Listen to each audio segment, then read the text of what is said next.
So there's a concept that I've heard mentioned a number of times over the years as I've been playing guitar, and it's also something that I've come across more often as I've been working on this channel. It's a concept that's rooted in the idea of getting down to the center of a chord progression and outlining the underlying harmonic movement in as simple a way as possible, and then taking that same idea to use in your melody and in your lead lines and your improvising. From the title of the video, you can guess that it's called Guide Tones, and today we're just going to break it all down as quickly and as simply as we can, while also looking at how to apply it in a practical context, just so we can see how it all fits together. So firstly, what is a guide tone? And to put it simply, guide tones are certain notes within a chord that help to define its character. And the simplest and most common forms of these notes are the thirds and the sevenths, as they're the notes that determine whether a chord is minor, major, or dominant. And they're also the only ones that we're going to be focusing on today. So let's take a jazz classic.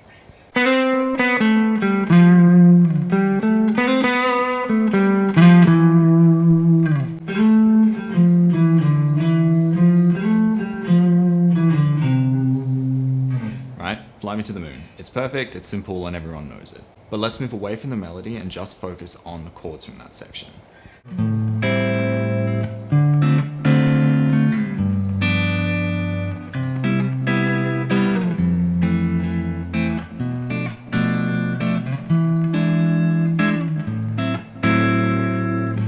And already you should be able to hear a certain natural kind of underlying harmonic movement with certain notes jumping out at you.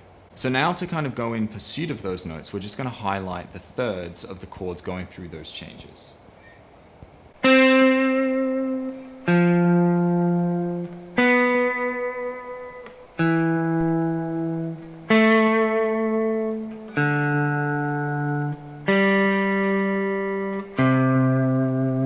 And now we're going to do the same, but instead of the thirds, we're going to do it with the sevenths.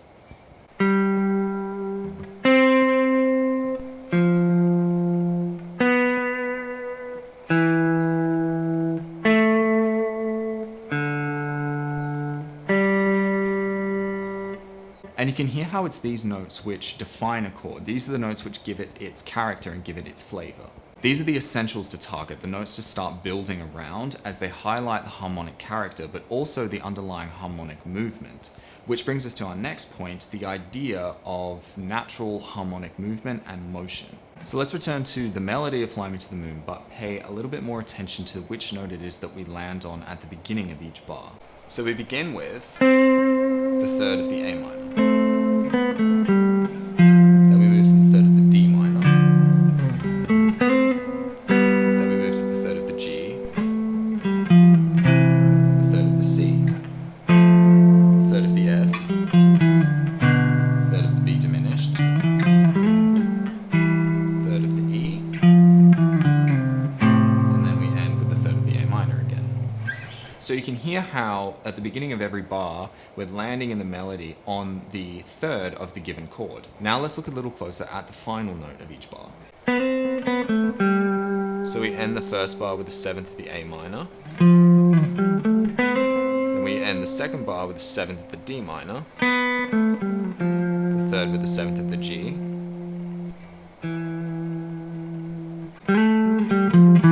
The fifth bar ends with the seventh of the F. The sixth with the seventh of the B diminished, the seventh with the seventh of the E, and then we end on the A minor.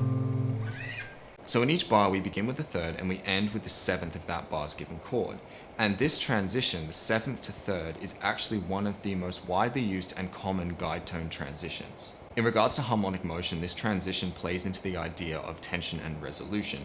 Tension because the seventh is considered to be very unstable, pulling in a certain direction, and resolution because the third is considered to be very stable, pulling in no particular direction at all. So we end a bar with tension, with that seventh pulling in a particular direction, sort of seeking resolution, which is found in the third of the chord of the next bar. So we're effectively pulling from one bar to the next, kind of driving things forward. And in the case of Fly Me to the Moon, because of the nature of the composition and the chords, we're also highlighting that sort of downward harmonic movement.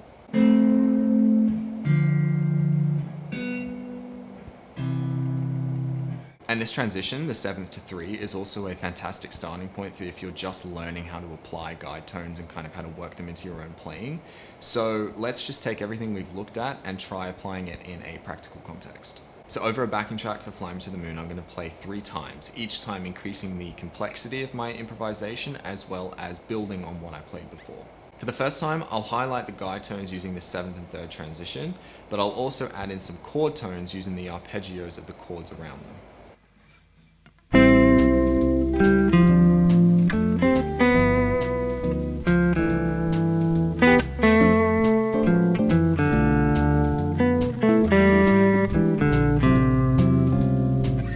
Next, I'll make it a little bit more complicated and I'll expand to using modes around the guide tones.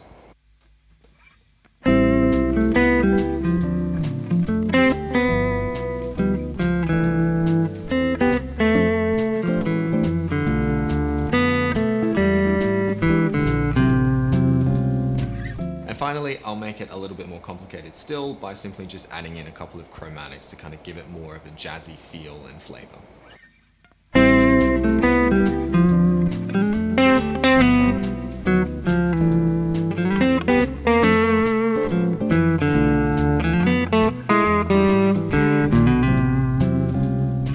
Guide tones are a very important concept when it comes to improvisation, and not just for jazz. They can be used anywhere and everywhere, and there is also a lot further that you can go with them than what we looked at in this particular video.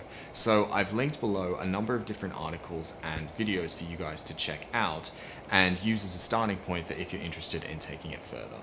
And that is about everything for today, guys, but just to wrap it up and really showcase and highlight how effective using guide tones can be for your lead playing, what I'm going to do is I'm going to take the 3rd piece of improvisation that we just saw, and I'm going to replay it for you guys, but without the backing track.